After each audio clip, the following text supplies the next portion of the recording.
What's up, guys? FrugalBTC here. Just want to tell you about my Robinhood 3-month experiment. I'm so excited. I've been waiting to do this video, and finally it's here.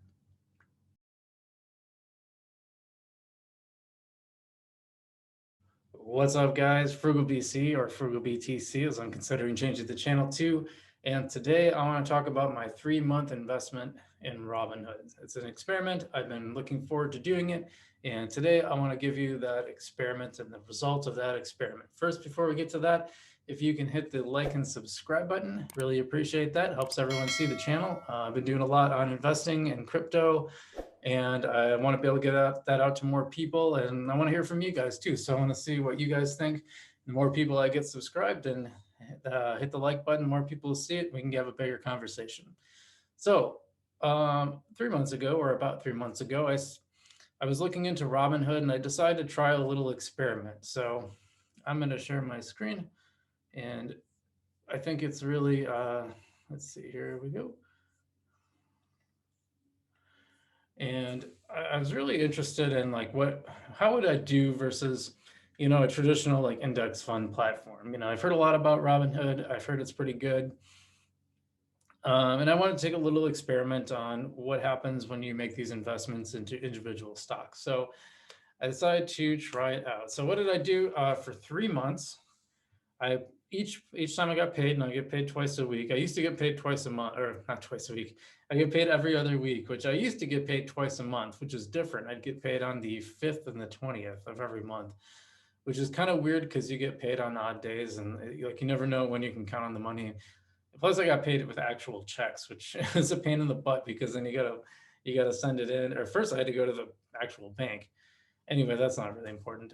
Um, but anyway, now every other week, I'm putting $20 into Robinhood, and I wanted to do this for a 3-month period and see what the results would be. So how did I do? Well, overall, I ended up with 11.66% up. Now, 3 months is a short time when you talk about stocks. A lot can happen, in 3 months, but also, you want to generally when you invest, you want to take a long form approach to this. So this is just a little experiment. I'm probably going to do a 1-year follow-up, maybe even a 6-month. But what I did is I took $20, and each time I would invest it in a new stock.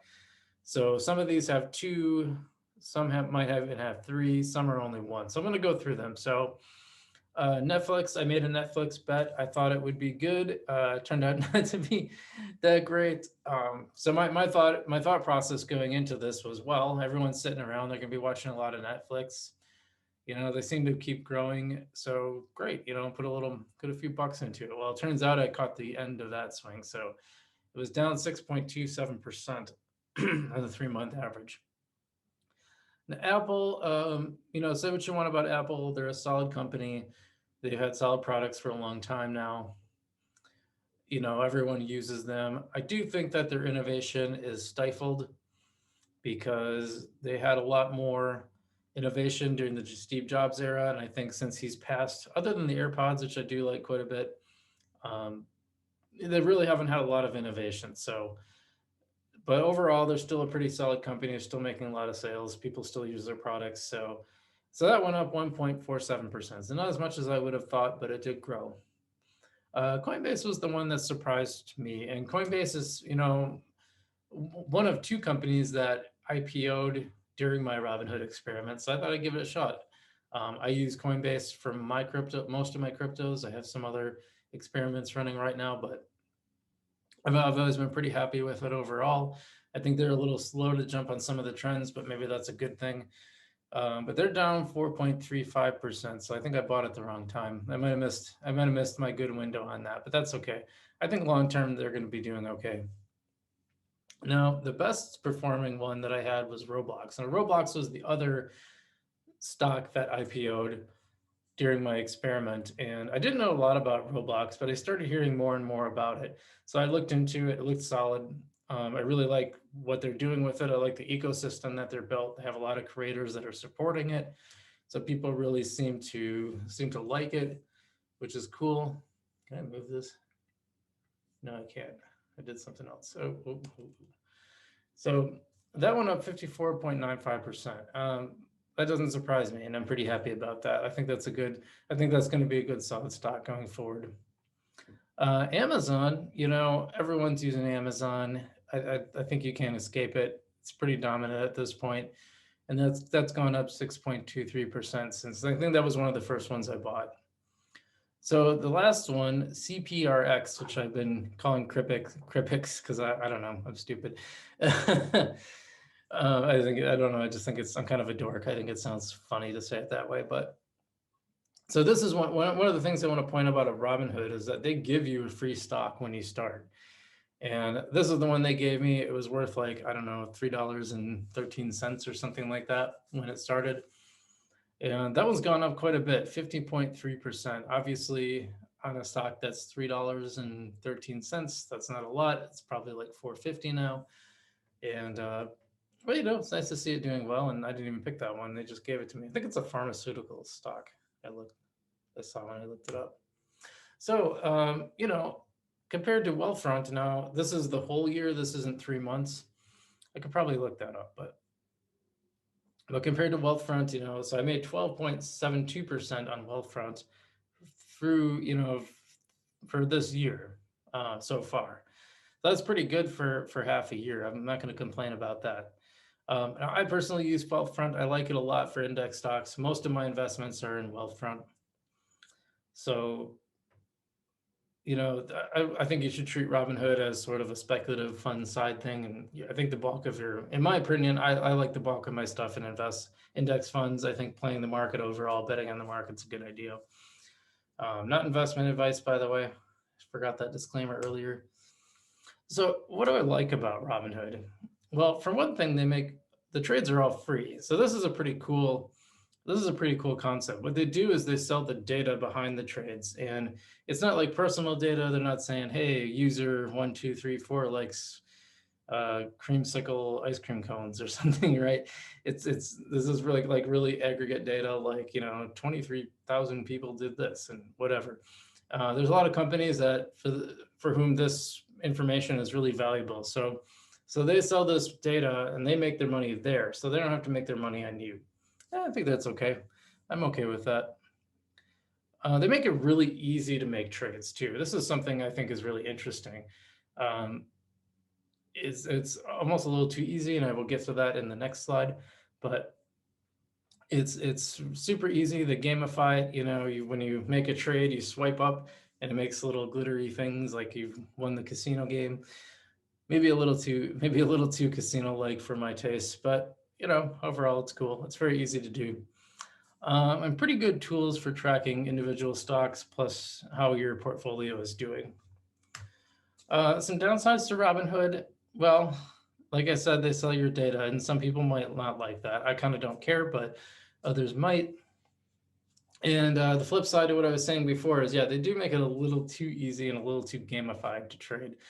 That makes me nervous because I don't have a problem with that. I have a very specific mindset when I invest, and I'm going to talk about that in future videos. So make sure to watch for that, because I think having the right investment mindset helps you from panicking and doing things that will cause you problems later on. But for people who don't have that mindset, like this makes it really easy to like trip up and just get too addicted to making the trade. So I'm just going to put that out there. I'm a little suspicious of their halting of GameStop during the whole GameStop fiasco when the price, people were running up the price to short the short sellers and make some money.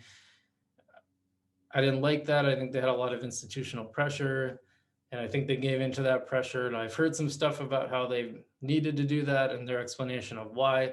It kind of makes sense, but I think there were some regulatory issues where they had to halt it after a certain volatility, but I still think, I don't know, I'm a little suspicious of it. I'm not going to say one way or another for sure, but it is what it is. The other thing I don't like, the one thing that seems pretty glaring to me is they don't make it obvious what your baseline investment was.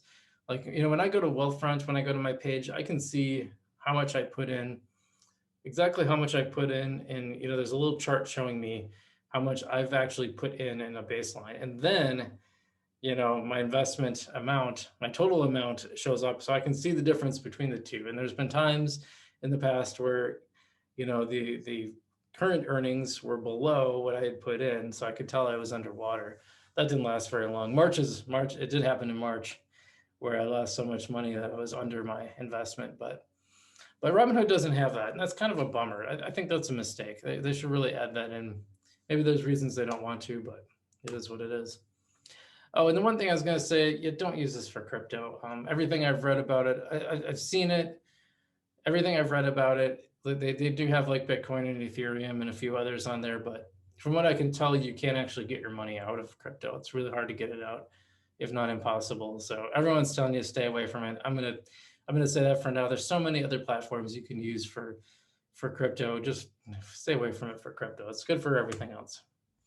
So I guess to recap, Robinhood is pretty easy to use. I think it's a really easy to use investing platform. It's good for, it's not, I wouldn't put your whole portfolio in Robinhood. I mean, I guess you can if you want, but wouldn't be what I do. But I think it's really good for if you want to just dabble in individual stocks. This makes it super easy to do. Who wants to call up some broker or something and deal with that and where they take all kinds of fees? I mean, and you can just play around with like 20 bucks. I mean, how cool is that? So really easy to use. Not so great for crypto, and I think their tracking could use a little upgrade, particularly showing you how much you've put in versus how much you're earning. So just kind of a reminder that none of this is investing advice. I just want to tell you what I'm doing, and hopefully that will inspire you to do some of this stuff on your own. Again, hit that like and subscribe button. Help us show this video to other people and get more people on board with this. And I appreciate everyone who signed up so far. I mean, it's been growing pretty steadily, so I'm pretty happy about that. But that's all I have for you this time. Make sure to check out our other videos. Watch for that investing mindset video that will be coming soon, and we'll see you next time.